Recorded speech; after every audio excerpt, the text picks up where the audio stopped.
নমস্কাৰ বন্ধুসকল মোৰ নাম গোবিন্দ ৰাজ কম নেষ্টবাস্তু এক্সপাৰ্ট নিউমেৰলজিষ্ট বন্ধুসকল আপোনালোকৰ সুবিধাৰ্থে মই চেনেলটোত আপোনালোকৰ বিভিন্ন সমস্যাৰ সমাধানৰ উপায়সমূহ সম্পৰ্কে আলোচনা কৰি থাকোঁ গতিকে যদিহে আপোনালোকৰ মোৰ চেনেলৰ ভিডিঅ'সমূহ চাই ভাল লাগে অনুগ্ৰহ কৰি মোৰ চেনেলটো সাবস্ক্ৰাইব কৰিব ভিডিঅ'সমূহ লাইক কৰিব কমেন্ট কৰিব আৰু যিমান পাৰে শ্বেয়াৰ কৰিব বন্ধুসকল আজি মই এই ভিডিঅ'টোত আপোনালোকৰ লগত অম্বুবাচী মেলাৰ সময়ত আমি কি সাৱধানতা অৱলম্বন কৰিব লাগে কি কাম কৰাৰ পৰা বিৰত থাকিব লাগে আৰু অম্বুবাচীৰ সময়ছোৱাত আমি কি কাম কৰিব লাগে সেই বিষয়ে ক'বলৈ আগবাঢ়িছোঁ বন্ধুসকল প্ৰত্যেক বছৰে আহাৰ মাহত এই মা কামাখ্যাৰ মন্দিৰত অম্বুবাচী মেলা পালন কৰা হয় অম্বুবাচী মেলাৰ সময়ছোৱাত ধৰিত্ৰী মা বা দেৱী আদিশক্তিৰ স্বৰূপ কামাখ্যা দেৱীৰ ৰজস্বলা হয় বুলি কোৱা হৈছে এই সময়ছোৱাত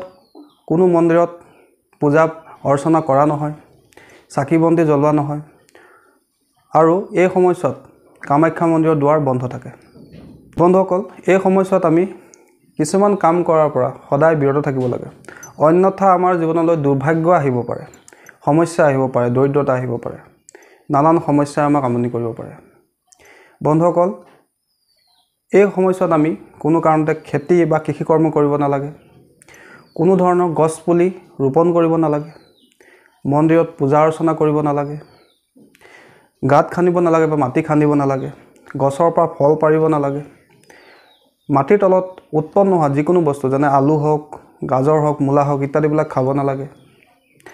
এই সময়ছোৱাত আমি সম্পূৰ্ণ ব্ৰহ্মচৰ্য পালন কৰিব লাগে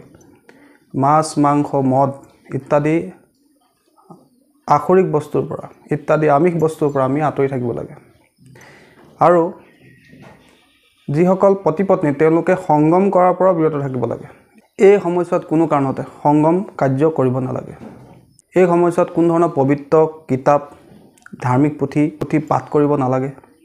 এই সময়ছোৱাত আপোনাৰ ঘৰত যদি কোনোবা দেৱী দেৱতাৰ মূৰ্তি আছে শিৱলিংগ আছে তেন্তে কাপোৰ এটাক ঢাকি ৰাখিব লাগে এই সময়ছোৱাত কোনো কাৰণতে কোনো শুভ কৰ্ম কৰিব নালাগে যেনেকৈ বিবাহ হওক অন্নপ্ৰসন্ন হওক বা যিকোনো ধৰণৰ ব্যৱসায় আৰম্ভ কৰিব নালাগে এই সময়ছোৱাত কোনো কাৰণতে কৰবাত শুভ কামত যাত্ৰা কৰিব নালাগে এই সময়ছোৱাত যিমান পাৰে নিজৰ ইষ্টদেৱৰ ধৰি লওক আপুনি শিৱৰ ভক্ত তেন্তে ওম নমঃ শিৱায় মন্ত্ৰ মনে জপ কৰিব লাগে যদি আপুনি বিষ্ণু ভক্ত তেন্তে ওম নমো ভগৱতে বাসুদেৱায় মন্ত্ৰ জপ কৰিব লাগে যদি আপুনি গণেশ দেৱতাক ইষ্টদেৱ হিচাপে মানে তেন্তে ওম গণপতায় নমঃ জপ কৰিব লাগে যদি হনুমান দেৱতাক নিজৰ ইষ্টদেৱ হিচাপে আপুনি মানে তেন্তে আপুনি ওম হং হনুমতে নমঃ জপ কৰিব লাগে ইত্যাদি ধৰণে আপুনি নিজৰ ইষ্টদেৱৰ বীজ মন্ত্ৰ জপ কৰিব লাগে তাৰোপৰি বন্ধুসকল এই সময়ছোৱাত আপোনালোকে কোনো কাৰণতে চুলি দাড়ি নখ ইত্যাদিবিলাক কাটিব নালাগে কোনো নতুন বস্তু বা সম্পত্তি কিনিব নালাগে গাড়ী হওক মাটি হওক ঘৰ হওক যিকোনো ধৰণৰ বস্তু আপুনি এই সময়ছোৱাত কিনিব নালাগে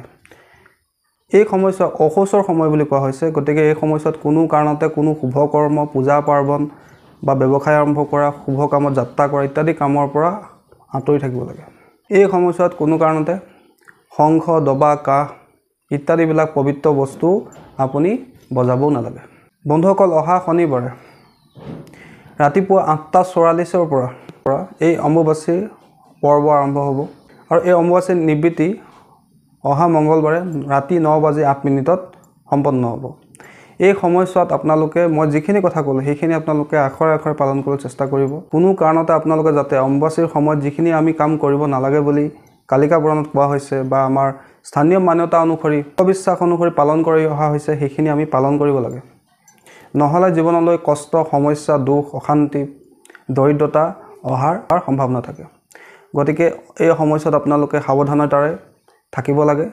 সংযম অৱস্থাত থাকিব লাগে যিমান পাৰে নিজৰ ইষ্টদেৱৰ মনে প্ৰাৰ্থনা কৰিব লাগে মন্ত্ৰ জপ কৰিব লাগে কোনো কাৰণতে শুভ কাম কৰিব নালাগে বিবাহ কৰিব নালাগে বা কোনো ধৰণৰ উৎসৱ পাৰ্বণ পালন কৰিব নালাগে মন্দিৰত চাকি জ্বলোৱা ধূপনা দিয়া ইত্যাদি কৰ্মৰ পৰা বিৰত থাকিব লাগে আৰু যিদিনাখনি অম্বুবাচী নিবৃত্তি হয় সেইদিনাখনি আপোনালোকে প্ৰত্যেকে নিজৰ ঘৰখন ভালকৈ চাফ চিকুণ কৰিব লাগে পাৰিলে গংগা জল বা তুলসীৰ জলৰ সহায়ত নিজৰ ঘৰখন পবিত্ৰ কৰিব লাগে আৰু ঘৰটো ভালদৰে